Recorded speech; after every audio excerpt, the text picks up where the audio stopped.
Deus tem uma palavra para você nessa noite. Deus escolheu esta noite para falar com você.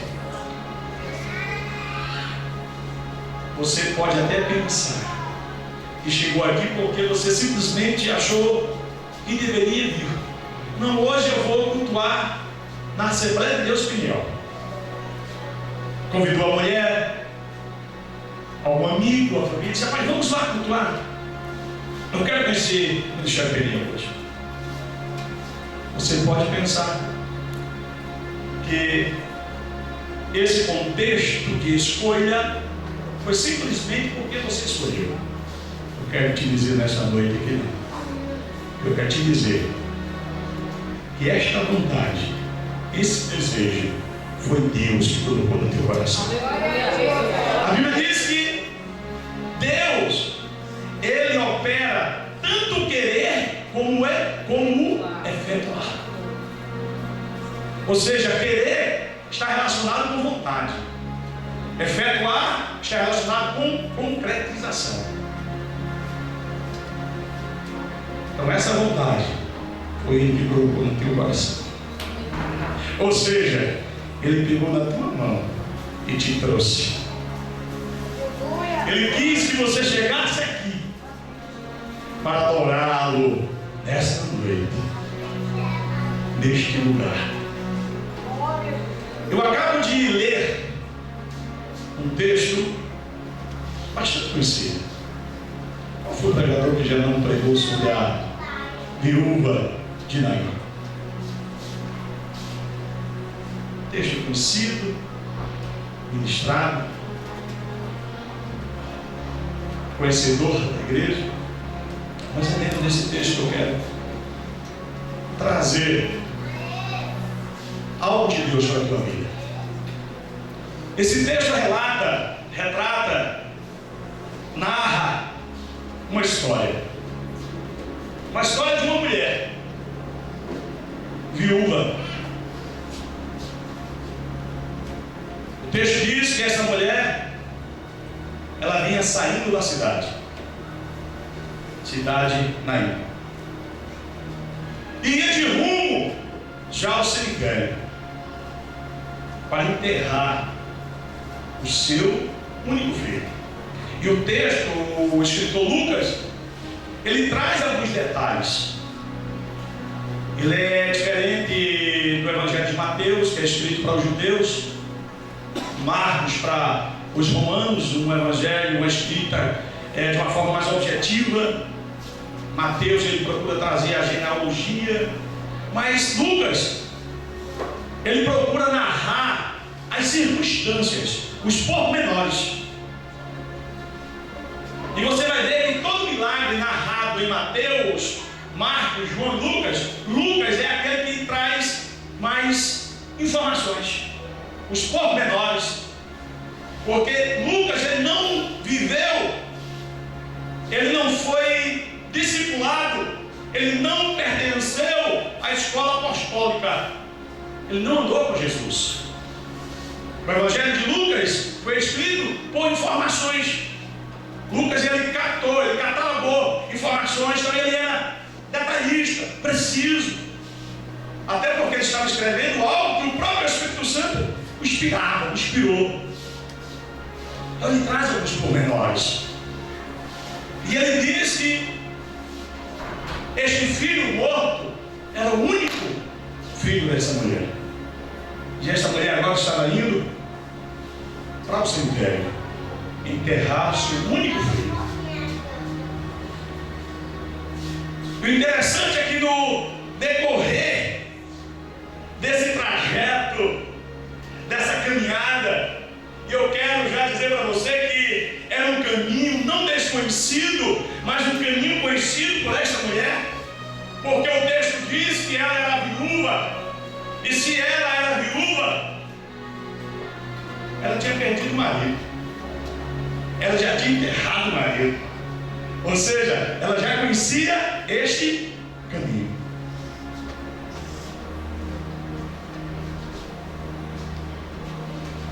E o que é ser viúva?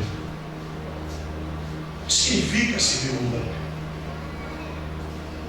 quando a Bíblia ela se refere à viúva, em todos os contextos, ela vai demonstrar de uma forma geral que viúva é uma mulher desprovida, é uma mulher sofrida, é uma mulher sem segurança, sem provisão.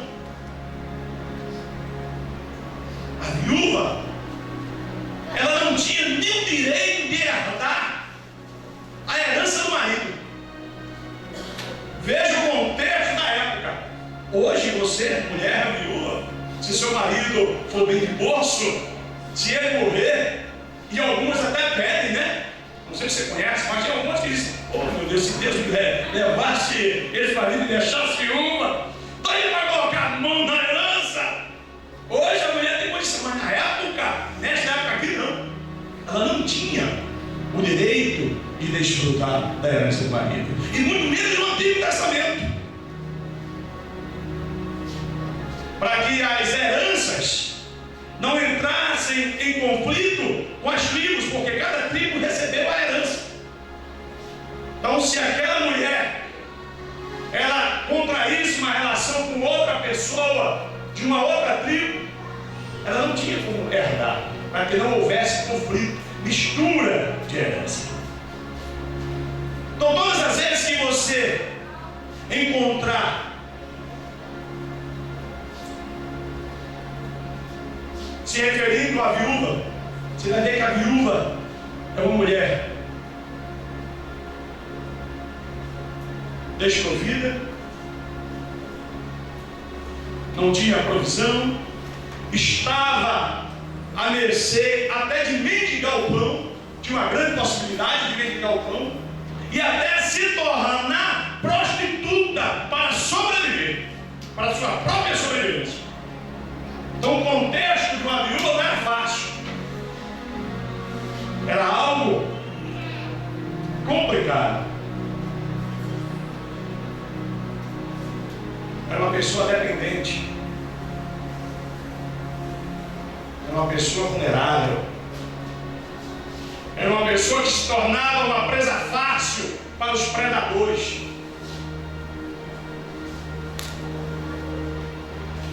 Então, ser viúva, nesse contexto aqui, é bem diferente dos nossos dias. Então, essa mulher, ela chorava a perda do filho, porque ela sabia o que significava ser viúva. E o texto diz que essa mulher, ela vai enterrar o seu filho.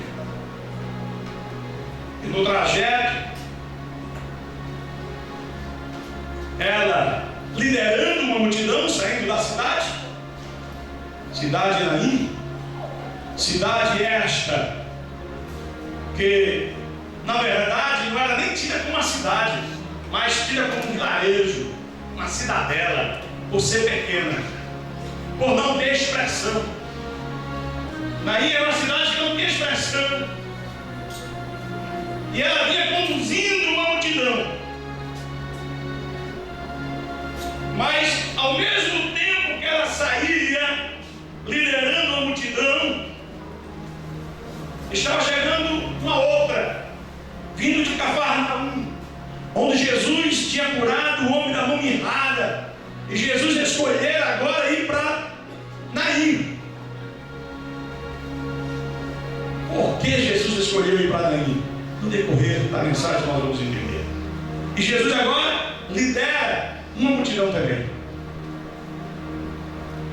e se dá o encontro das duas multidões na porta da cidade, uma entrando e outra saindo.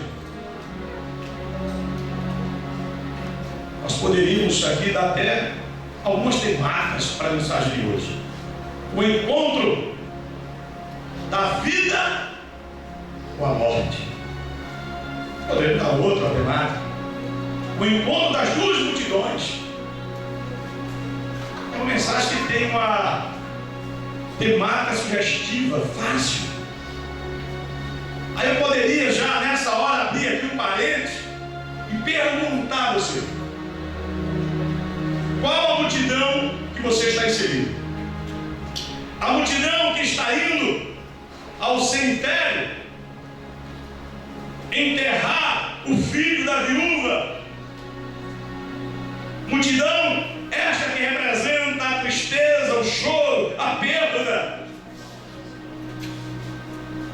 Ou a multidão que está celebrando milagres, seguindo ao Salvador, aquele que redime, aquele que perdoa, aquele que restaura, aquele que salva. Qual a multidão que você está inserido? Veja a importância de onde você se envolve e com quem se envolve. E às vezes nós somos conduzidos, induzidos a certo lugar ou a certo grupo, e todo lugar ou todo grupo ele nos levará a uma situação. E a primeira multidão que sai da cidade, ela está indo de rumo ao cemitério. Cemitério significa fim, morte. Mas a outra está vindo, celebrando ao Redentor, ao Messias, ao enviado, ao prometido, que levará a vida. Aonde eu estou envolvido? Com quem eu estou envolvido? Aonde eu vou chegar?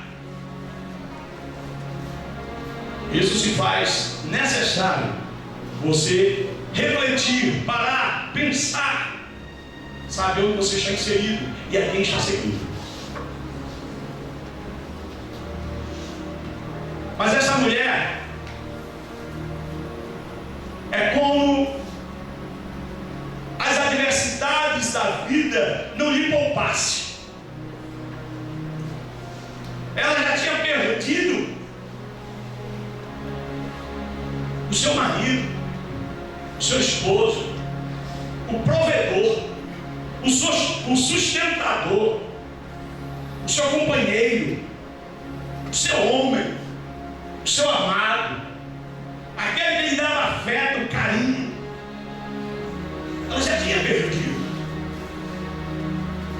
Ela já tinha passado por esta decepção, por esta dor, por este sofrimento. Mas a vida com essa mulher parece que não lhe poupou, não teve compaixão, não teve dó. E novamente investe contra ela, agora tirando o seu filho. E quando eu medito um pouco o que é perder o filho, o que significava nos dias atuais, o filho representava a sucessão do pai, continuidade da família. Mas a morte não poupou, quis que aquela família fosse destruída, aniquilada, que não houvesse sucessão, continuidade.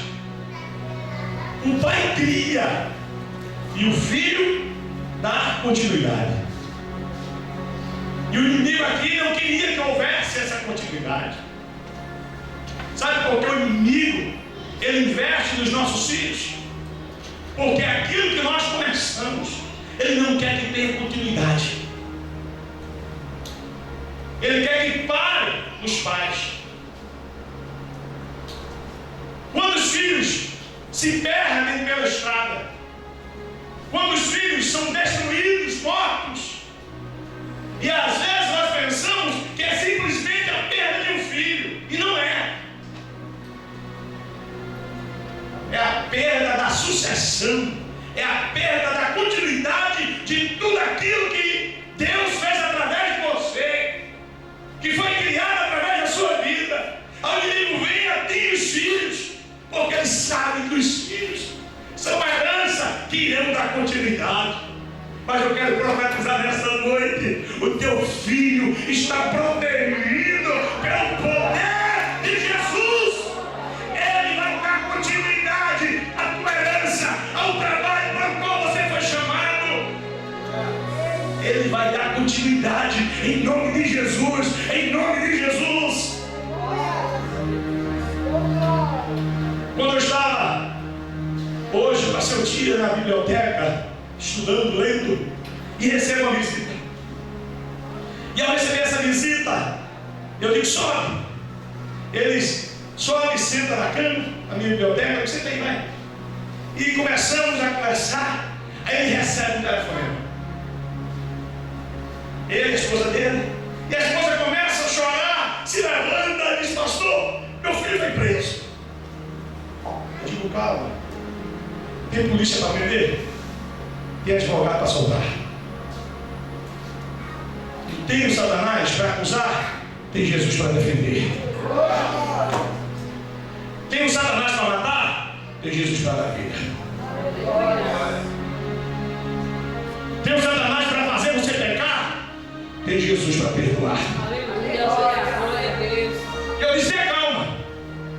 E o pai na hora disse no telefone, Nancy estava do meu lado, olha, não faz nada não. Eu aconselhei demais. Eu já ensinei ao meu filho que não pode andar por esse caminho, que não deve andar, que isso vai gerar consequências. E se ele está nessa, foi ele que escolheu. Então deixa ela aí. Se a justiça disser que é para ele passar 100 anos, ele vai passar 100 anos preso. E eu escutando aquilo. E antes dele chegar, eu tinha escrito aqui algo. Veja o que eu tinha escrito.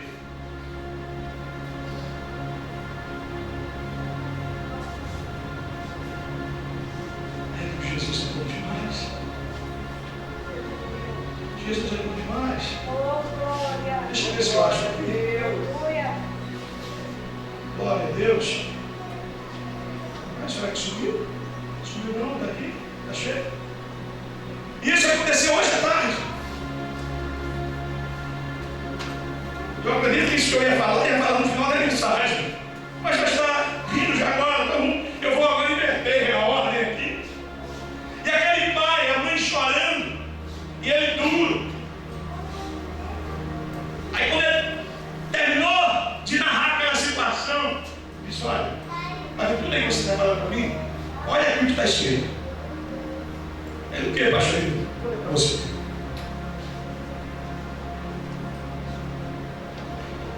Hoje existem viúvas com maridos vivos. Já chego lá. Vamos deixar eu lá. O que é ser viúva? É ser desprotegida, ser vulnerável, não ter segurança. Quantas mulheres hoje se sentem inseguras em relação aos seus esposos? Esposos que não transferem essa segurança.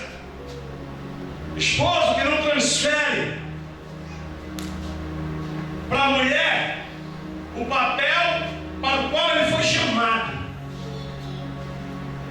E as mulheres se sentem inseguras, desprotegidas, desprovidas. Em muitas situações que encontramos fragmentadas nas relações, é porque os maridos não estão correspondendo com o papel para o qual ele foi chamado. Então hoje existem viúvas com maridos vivos. Mas não parou aqui. Aí tem. Hoje existe também pais estéreis, sem gerar, com filhos vivos.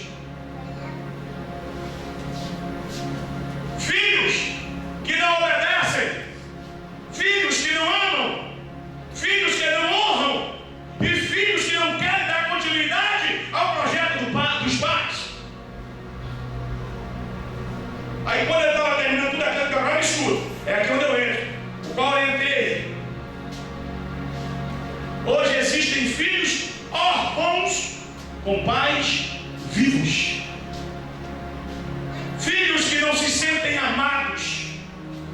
Filhos que se sentem rejeitados. Filhos que em todo momento o pai lança em rosto um prato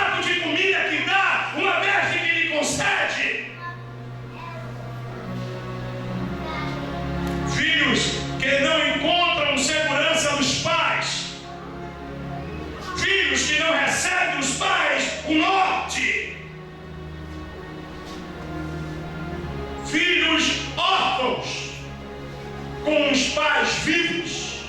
Quem está me entendendo, diga amém. Amém. E eu disse: fulano, não faça isso. Você é pai. Independente que ele cumpra o papel de filho, você tem o dever de cumprir o papel de pai. Eu sei o que é isso.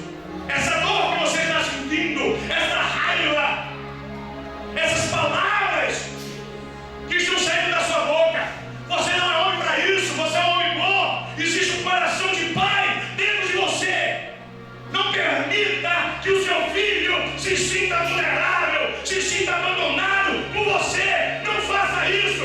Não cometa o erro que ele está cometendo.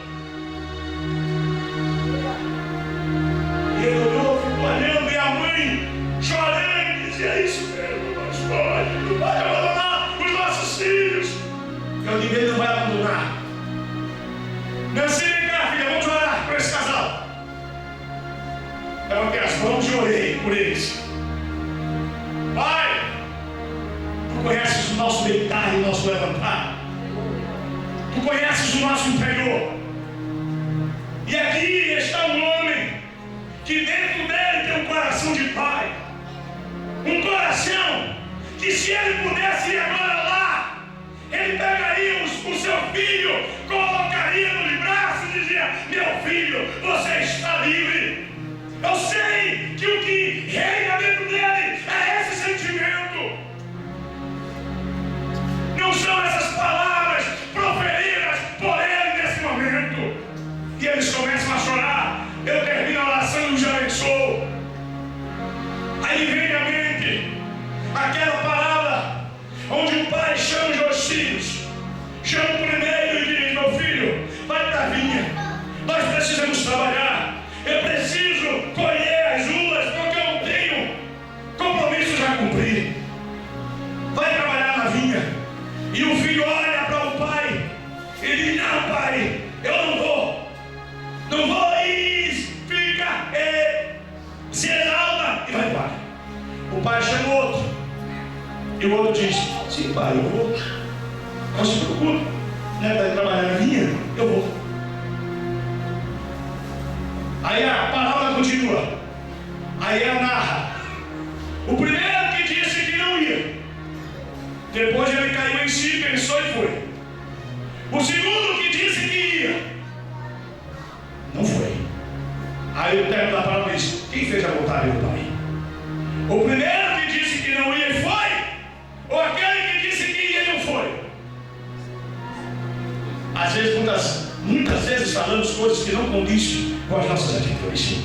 Muitas vezes falamos coisas, verbalizamos e somos julgados por aquilo que falamos. Então tenha cuidado no que você fala, porque às vezes as pessoas vão lhe julgar pelo que você fala, mesmo que o seu coração não corresponde com aquilo que você falou. E eu vi hoje à tarde naquele pai falando palavras: não, meu filho tem que aprender, o meu filho tem que entender as escolhas que ele fez, que ele vai fazer, vai ter consequências. Mas eu disse: tudo bem, ele precisa aprender, mas você como pai não pode deixar de ser pai.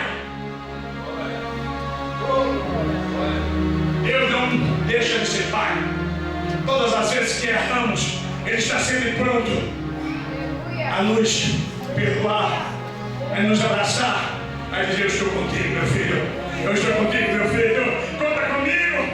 Deus nunca deixou você abandonado e nunca vai deixar. Por mais que você erre, por mais que você deslize, ele sempre vai estar pronto dizendo: conta comigo, eu estou aqui, conta comigo, conta comigo, conta comigo.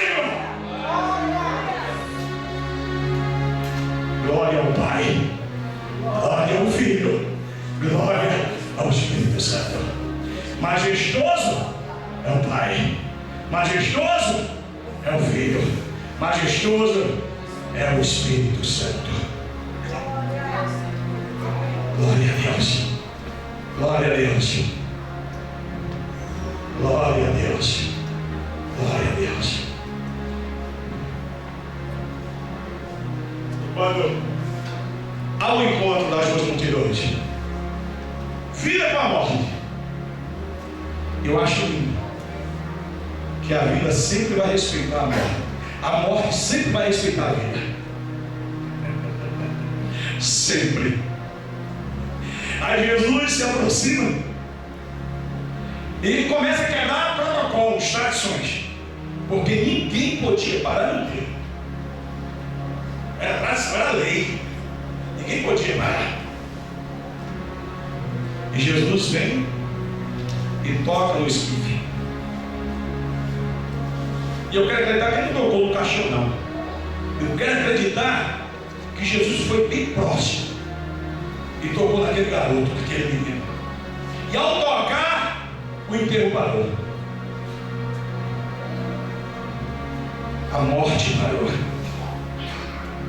Eu quero dizer para você que a morte programada pelo inimigo das nossas almas contra as nossas vidas está parando nessa noite.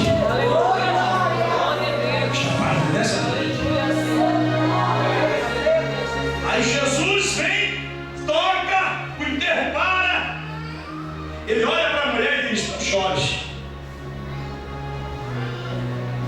Parece algo óbvio, né? Mas quando você chega no enterro, ou você vai a um sepultamento, a família está chorando. Normalmente você é impulsionado a dar o ombro para que a família chore, dá o lenço. Às vezes você diz: o momento é difícil, pode chorar. Você não manda parar, porque o momento é propício ao choro. O momento é propício você oferecer o lenço. O momento é propício você oferecer o ombro. Mas Jesus chega e diz: não chore.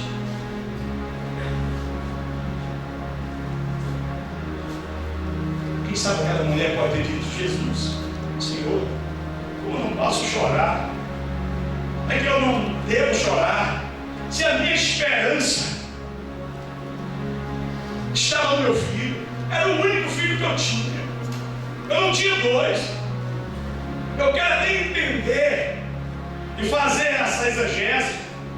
Eu quero vagar nos meus pensamentos que essa mulher aqui não tinha muitos anos de casada. Além de ter um filho, um único filho novo, que era um menino, e ela já era viúva, eu quero entender que ela perdeu seu esposo nova, com um relacionamento novo. Ela não tinha aqui 28 anos de casado, o qual eu tenho mantido. Essa mulher, ela não tinha essa experiência. Glória a Deus.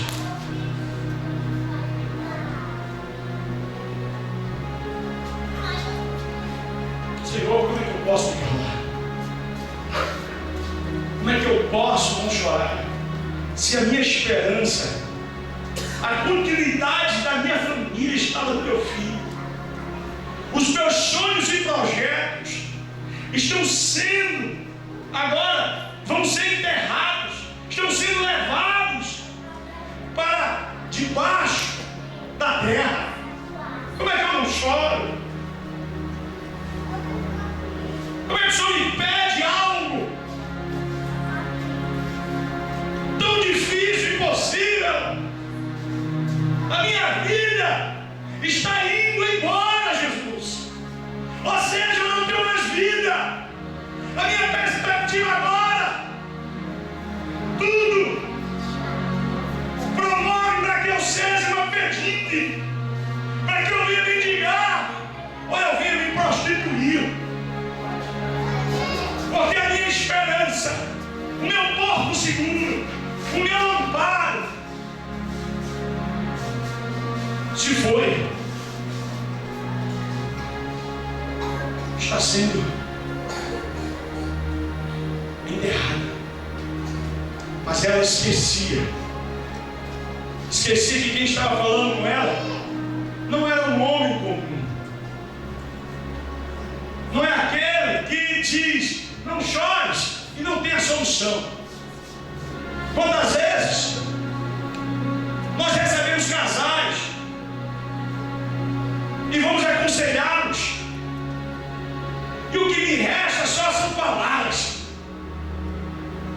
adquirida com o tempo e experiência de vida. Mas a solução me falta.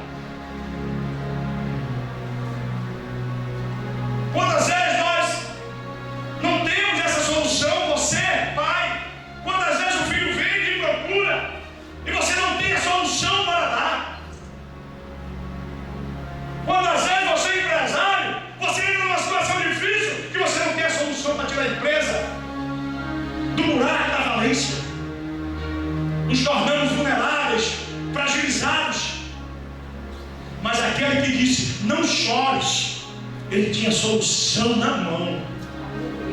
Aquele que está aqui nessa noite dizendo para você, não chores, ele tem a solução na mão. Ele não é um pastor da paz. Ele não é alguns líderes, alguns empresários, alguns que orientam somente com palavras. E muitas vezes as palavras não são suficientes. Quantas vezes eu já aconselhei e os casais, ao saírem do gabinete, eu dizia, Senhor, como eu gostaria de ter uma solução para dar, mas não tenho, por causa da minha limitação. Falta de capacidade suficiente de solucionar o problema. Mas aquele que estava falando com aquela mulher, ele tinha solução. Não chores. Não posso. Eu estou dizendo que não chores. Ele tem uma solução na mão. Menina, adquiriram. Levanta-te. E o texto diz que o menino agora se senta e começa a falar. O texto diz que ele se senta e começa a falar. Ou seja, volta à vida, volta a viver. É a vida se encontrando com a morte. Quando a vida se encontra com a morte não resiste. A morte, ela sai, ela foge, ela não suporta, ela não aguenta. Jesus tem vida para vocês. Agora o interessante é que esse contexto, essa história, fala da cidade, ou cidadela, ou um povoado, pequeno, sem expressão. Fala da multidão que essa mulher lidera, liderando a multidão. E a motivação que a multidão encontrava era a perda, a dor, o choro, a tristeza e de rumo ao cemitério. O texto fala da segunda multidão, a que Cristo lidera, a que está jubilando, se alegrando com milagres. E eu quero ver aqui um parênteses. As duas multidões tinham problemas. A da viúva era o seu filho morto. E aqui Jesus liderava também tinha problemas. E quem estava seguindo Jesus era aqueles que precisavam de milagres. Era aqueles que buscavam milagre. Nas duas multidões, problemas existentes. Só que na multidão que saía da cidade, não tinha solução. Na que estava entrando na cidade, tinha solução. Aquele que liderava, tinha solução para eles. Ser crente não vai ter problemas? Não, irmão. Você vai ser crente e vai ter problemas. Só que quem está liderando a igreja, essa multidão, tem a solução para o teu problema. É diferente para aquele que está inserido na multidão da viúva. Eu quero estar inserido na multidão daqueles que acompanham Jesus. Porque o maior problema que eu tenha, por maior que seja o problema que eu venha viver, Ele que lidera a minha vida terá a solução. Terá a solução. Terá a solução. Terá a solução. Então o texto fala das duas multidões. Fala do caminho que a mulher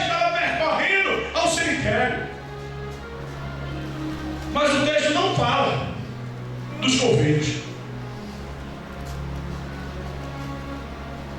Você não consegue ler nada a respeito do coveiro, a não ser que você entre nas entrelinhas. Mas se existia um menino morto, se estava caminhando para o cemitério, certamente tinha os coveiros. Eu vou fazer algo aqui. Eu quero aí os 3 coveiros.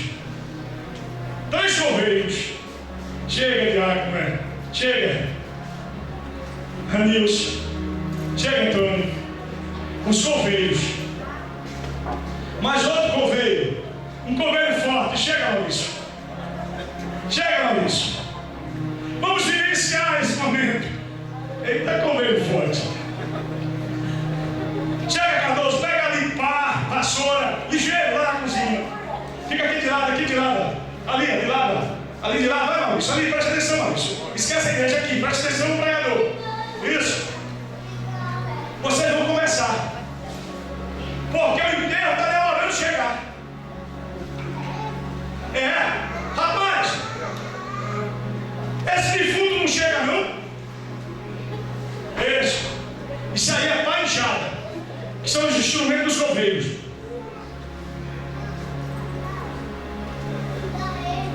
Eu quero aqui agora mais 4.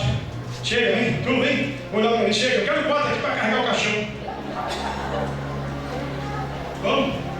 Carregar o caixão, fica aqui, Cardoso, por aqui. Ok? Tony, chega, Tony, vem ligeiro. Falta um agora. Falta mais um.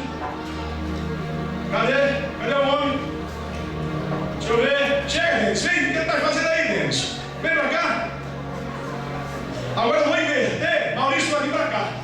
Porque tu é forte e eu preciso que tu carregue o cara no braço. Denis, vai para lá, fica aqui. Eu quero o magrinho agora, que é o menino.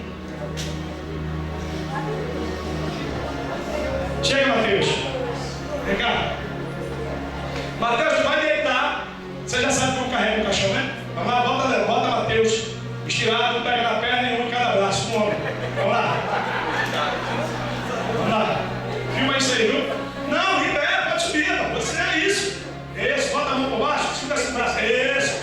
Fica aqui, lá de cá. Lá de cá. Esse pode subir um pouco. Isso, ajeita a mãozinha dele aí para não machucar.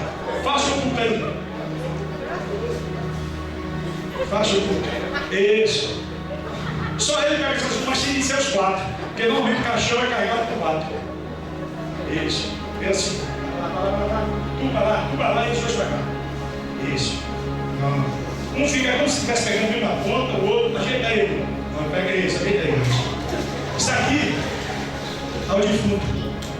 Vai lá. Bota a mãozinha por baixo, só o braço dele, ele se fica confortável. Isso. Eu quero uma viúva agora. Cadê a viúva? Tem alguma viúva aqui? Presente? Tem alguma mulher aqui? Viúva? Tem, tá? Vem cá, Inara. Chega, Inara, vem cá.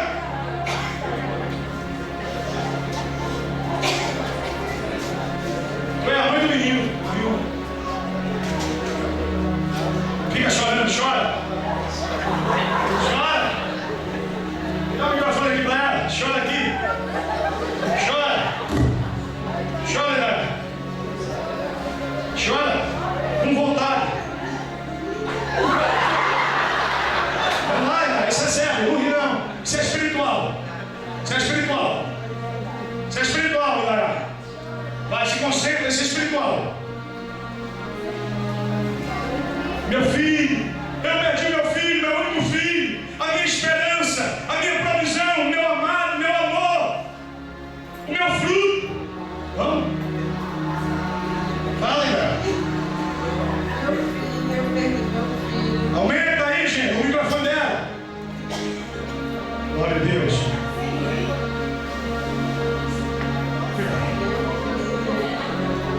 Chora.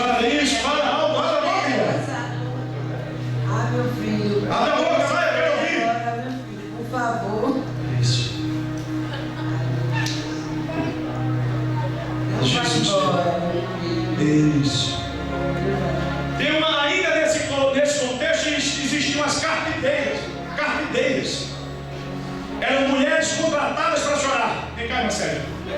Vem cá, chega, amigo. Chega, vem, Deus. Ali atrás, chorando, as 3. Isso.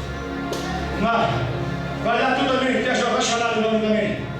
Vai chorar do nome, vai, bota o microfone e chora. Vai chorando, é assim. Era isso que estava acontecendo. Essas mulheres chorando, sem riso, isso é espiritual, por gentileza. Meu filho, por que você foi embora, meu filho? É Jesus liderando uma grande multidão. Mulher, não chores. Mas ele, como não chorar, Senhor? A minha esperança, a minha vida. Como não chorar? Isso, A desespera. minha esperança, a minha vida. Como é que eu não posso chorar? O meu filho está aqui morto. Eu estou dizendo para você, mulher, não chores, porque eu tenho a solução. E os coveiros conversando. O que é que os coveiros diziam? Vamos lá, microfone. Vamos lá, microfone. O que é que os coveiros diziam? Cadê o menino, rapaz? Tá demorando tanto por quê? Cadê esse defunto, rapaz? Eu já enterrei o pai dele. Já cavei o buraco aqui, 7 pau. Já enterrei o pai dele, cadê o menino? Se eu enterrei o pai, vou enterrar o filho. Se eu enterrei o pai, vou enterrar o filho. Só que quando o pai morre, não existia a presença da vida. Na morte do filho, a morte teve de enfrentar a vida pela frente. A ti te digo, menino, levanta-te. Coloque em pé. Deus, começa a falar agora. Começa a falar agora, Deus, aleluia. Mamãe, abraça a mãe. Porque o texto diz que o menino falou. O menino falou. Aleluia. E Glória. os coveiros estão lá. Vamos. Cadê o defunto? Vai lá, vamos. Cadê o defunto? Veio não, é? Deixa eu abrir os seus ouvidos agora para quem não está entendendo. Que vocês possam entender agora. É isso que o Satanás quer fazer. Ele quer matar a tua posteridade, a continuidade da tua família, da tua vida. E Jesus deu basta. Ou seja, a concretização dos sonhos do Satanás não foi concretizada na vida desse menino. Ou seja, o caixão não chegou. Os coveiros vão ter que arrumar um outro emprego, vão ter que arrumar uma outra profissão, porque todos aqueles que aceitam a Jesus no sentido espiritual, coveiro não enterra. Coveiro não enterra. Coveiro não enterra. Eles ficam lá falando, cadê o menino? Porque demora, eu já enterrei o pai, eu quero enterrar o filho. Vocês enterraram o pai, mas por mais o filho, vocês não irão enterrar. São aqueles que entenderam, glorificam o Senhor. Glória a Deus. Aleluia. Aleluia.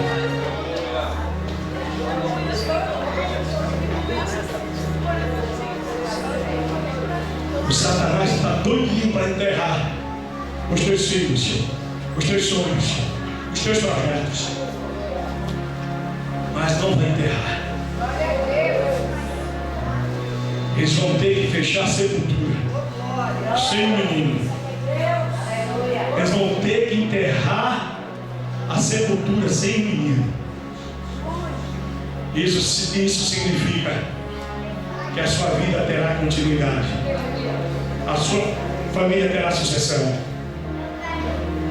Os projetos que Deus implantou no teu coração, eles serão concretizados. Eles irão se concretizarem para a glória de Deus. É isso, amados, que o inimigo quer fazer conosco. Ele quer tirar o que temos de melhor. Pergunte para uma mãe e ela vai dizer para você o que ela tem de melhor. O seu filho está até acima do amor do marido. E quem é mãe sabe o que eu estou dizendo aqui. A mulher ama o marido, até porque são amores diferentes. Mas se você perguntar para uma mãe, se ela tiver que escolher de passar a faca ou a espada na cabeça do marido e do filho, coitado do marido, vai ficar sem cabeça, porque ela vai poupar a cabeça do filho. Sim ou não, mãe? É. E essas que amam os esposos, e as que não amam, essas procedem assim, as que amam os esposos, e as que não amam. Coitadinho do marido, vai ficar sem cabeça. Porque para uma mãe, a melhor coisa que ela tem são os filhos. Filho ou filha. E quando o cão vem, leva o esposo e não se contenta, ele quer levar o filho. E veja que esse espírito de morte acompanhava essa família. Eu vou falar algo aqui nessa noite que eu não quero ser entendido como herege e nem criador de doutrinas. Isso é para os espirituais, porque os espirituais discernem tudo e com ninguém é discernido. Você já conheceu famílias que o avô é alcoólatra, o pai é alcoólatra, o filho é alcoólatra, o neto e bisnetos são alcoólatras? O espírito atuando na família. Sabe como se quebra isso? Quando se encontra com a vida. Quando há um encontro com a vida, chamado Jesus. Toda herança maldita, toda herança de morte, ela é estancada, ela é expulsa, ela não adianta mais, ela não vai pegar o próximo, ela chega até onde Jesus chegou. Enquanto Jesus chega, ela volta. Isso é um espírito de bebedice, embriaguez. Mas também tem aquele espírito de morte. Matou o pai, matou o bisavô, o avô, o pai, assim vem. E a morte são semelhantes. Você não viu isso? Leia sobre isso.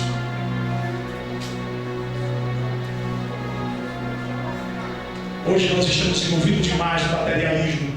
As coisas espirituais não têm valores. Nós não nos envolvemos nem investimos tempo a lidar com as coisas espirituais.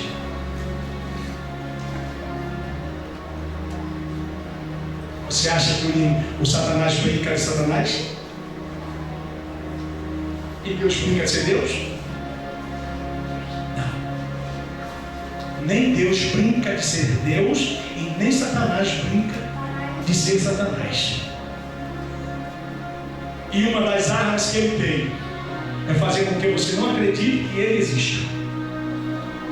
Isso é coisa do dia a dia. Isso são coisas aleatórias. Isso são coisas que acontecem. Ele faz de tudo para que você não acredite que ele exista e que ele intervém. Mas a Bíblia é clara: o mundo jaz no. Quando Deus alerta Adão e Eva e diz: olha, não coma desta árvore, existia uma penalidade. O Satanás vem, induz, fazendo com que Adão e Eva entendam que aquilo ali, a ordem de Deus não servia, era uma coisa comum. E se eles comessem, eles iam ser igual a Deus. O Satanás, ele tem esse ardil, essa sutileza de fazer com que as pessoas não acreditem que ele exista e que ele intervém na vida das pessoas. Mas aqueles que estão em Cristo Jesus, ele não tem poder de tocar. Você que está na igreja, assíduo, trabalhando, frutificando, e de uma hora para outra você perde a motivação, o ânimo, o prazer, por causa de uma palavra dita, seja pelo seu líder, um amigo, ou o que quer que seja. Você acha que isso é simplesmente foi a palavra? É não, que ele pega aquela palavra, aquele contexto e coloca no teu coração de forma distorcida para tirar a alegria do teu coração, para desmotivar você, para tirar você da obra que foi entregue em suas mãos. Ele age assim. Mas nós estamos tão desapercebidos, nós estamos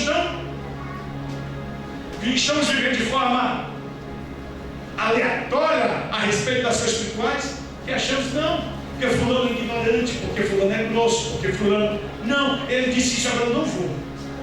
O Satanás pega a circunstância e age. Às vezes o marido diz uma palavra que não é aquilo que ele queria falar, mas saiu.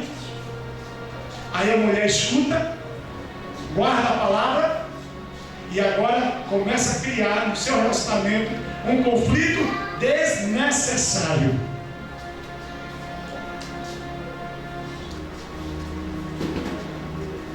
Isso é para espiritual, irmãos.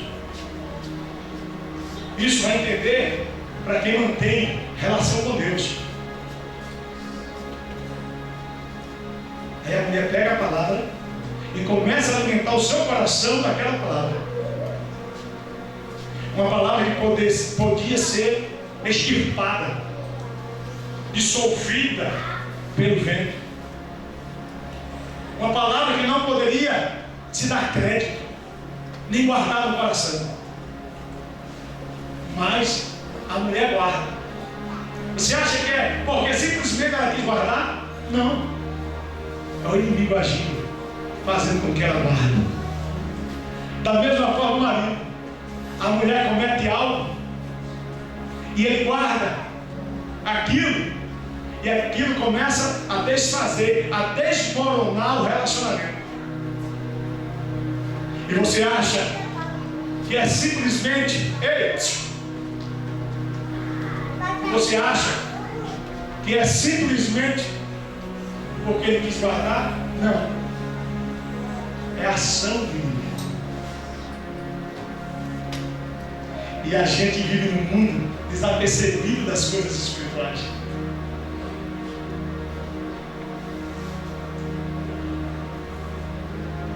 Hoje nós estamos vivendo em uma geração que está falida espiritualmente, pobre de conhecimento bíblico, ausente na oração, ausente no jejum. Nós estamos presentes na mesa farta. Estamos presentes nos entretenimentos, nas festividades. O nosso coração está ocupado com essas coisas, porque não temos mais tempo para as coisas de Deus. Não temos tempo para as coisas de Deus. Hoje nós temos lideranças fragilizadas, lideranças que poderiam estar vivendo em uma outra situação, vivendo um outro momento, e eu me coloco dentro dessas. Mas não vivemos, porque as coisas espirituais já não são mais atrativas. As coisas espirituais, elas já não nos motivam. Eu preciso aparecer. Eu preciso ser visto. Eu preciso mostrar que sou, que tenho, que posso. Esse não é o nosso contexto? Ou não? É o nosso contexto. É o seu, é o meu, é o nosso. Eu preciso chegar na igreja com uma boa roupa. Eu preciso ter um bom carro. Eu preciso ter uma boa apresentação. Você não está preocupado em vir aqui para frente para ser a boca de Deus para a igreja? Você não está preocupado em vir adorar a Deus aqui? E às vezes de forma inconsciente você chega aqui para mostrar que sabe pregar, que sabe cantar. Quem mesmo importa é o povo. E Deus levantou você para pregar, para alimentar o povo, para o povo ser abençoado através da sua vida. Deus lhe chamou e deu o dom de cantar, para que através do seu louvor o povo seja abençoado. Deus não lhe chamou para você se amostrar aqui, não. Deus não chamou para você se apresentar e dizer: não, eu sei. Não, Deus não te chamou para isso, não. Deus te chamou porque Deus quer lhe usar para que o povo de Deus seja abençoado. Sabe, um dos grandes erros que nós cometemos é que nós colocamos a liderança acima dos liderados. E não existe liderança sem liderados. Sabe por que Deus levantou Moisés? Por causa do povo. Deus levantou Moisés por causa do povo. Sabe por que Deus levantou Davi? Por causa do povo.